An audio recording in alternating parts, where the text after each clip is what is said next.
반갑습니다. 12월 22일 주일 큐티 스케치 시간입니다. 오늘 본문은 요한계시록 20장 1절부터 10절까지의 말씀입니다.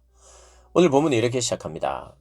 또 내가 보매 천사가 무저갱의 열쇠와 큰 쇠사슬을 그의 손에 가지고 하늘로부터 내려와서.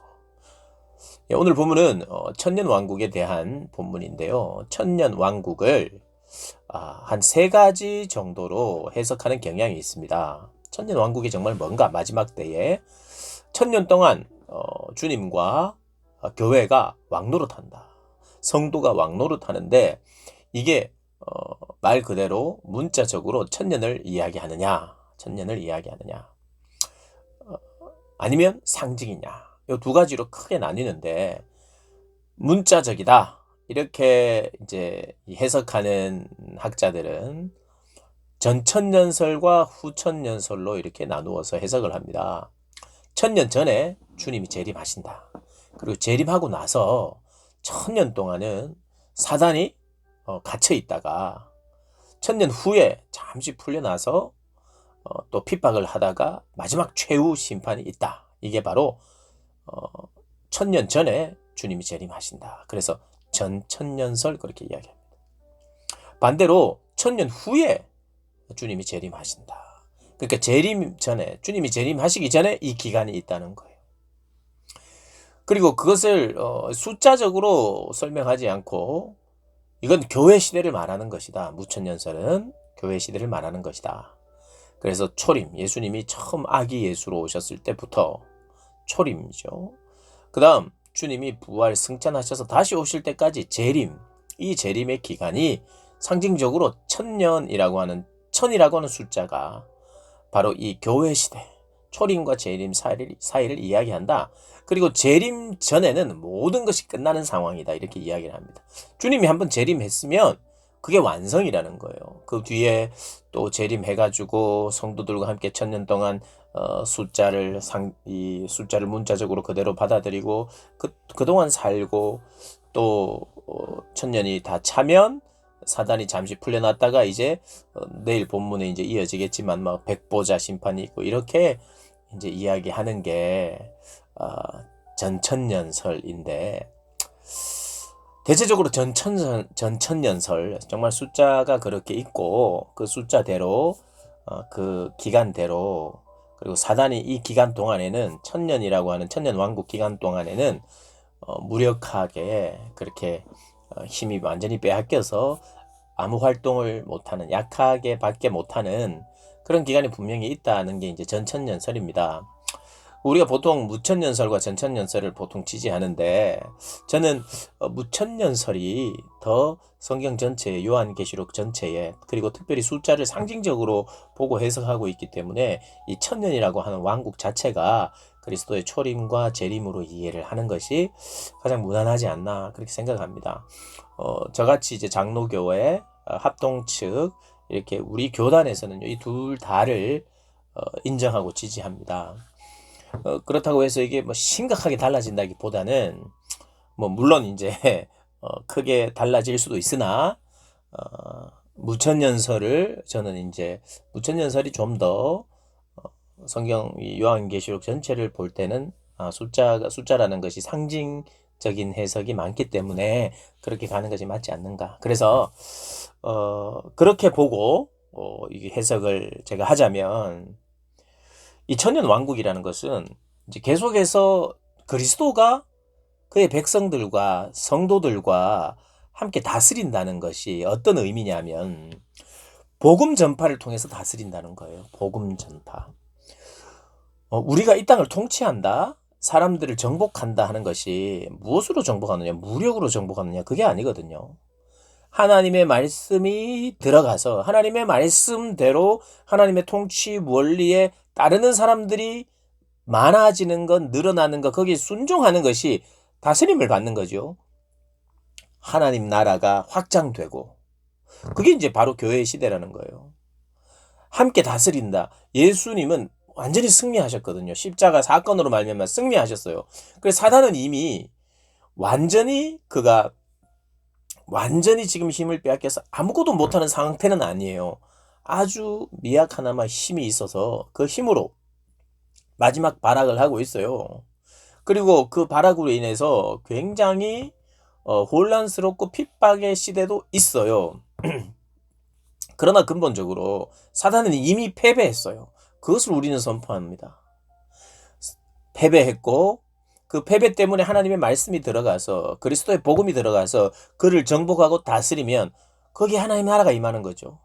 그러니까 천년의 다스림이라는 게 뭐냐 하면 하나님의 말씀으로 다스리는 거예요.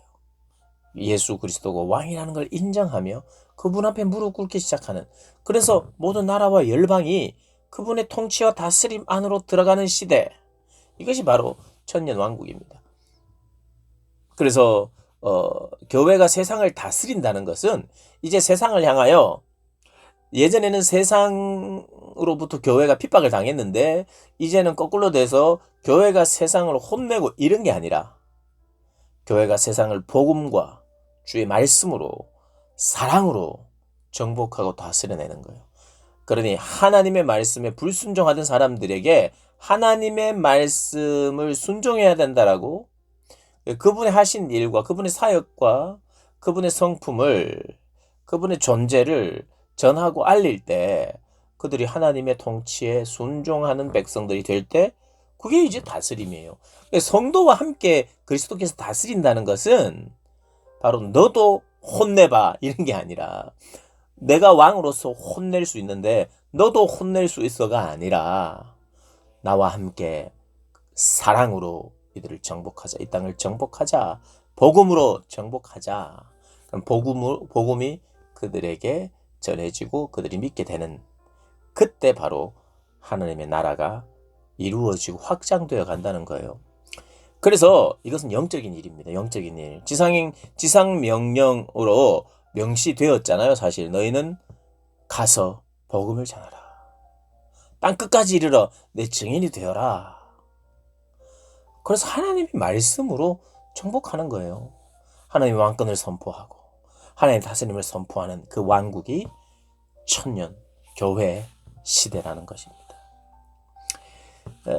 그래서 이제 이게 4절에 보면 내가 보좌들을 보니 거기에 앉은 자들이 있어 심판하는 권세를 받았더라. 또 내가 보니 예수를 증언함과 하나님의 말씀 때문에 목배임을 당한 자들과 영혼들과 또 짐승과 그의 우상에게 경배하지 아니하고 그들의 이마와 손에 그의 표를 받지 아니한 자들이 살아서 그리스도와 더불어 천년 동안 왕노릇하니 그 나머지 죽은 자들은 그 천년이 차기까지 살지 못하더라. 이는 첫째 부활이라. 성도들의 부활을 말하고요.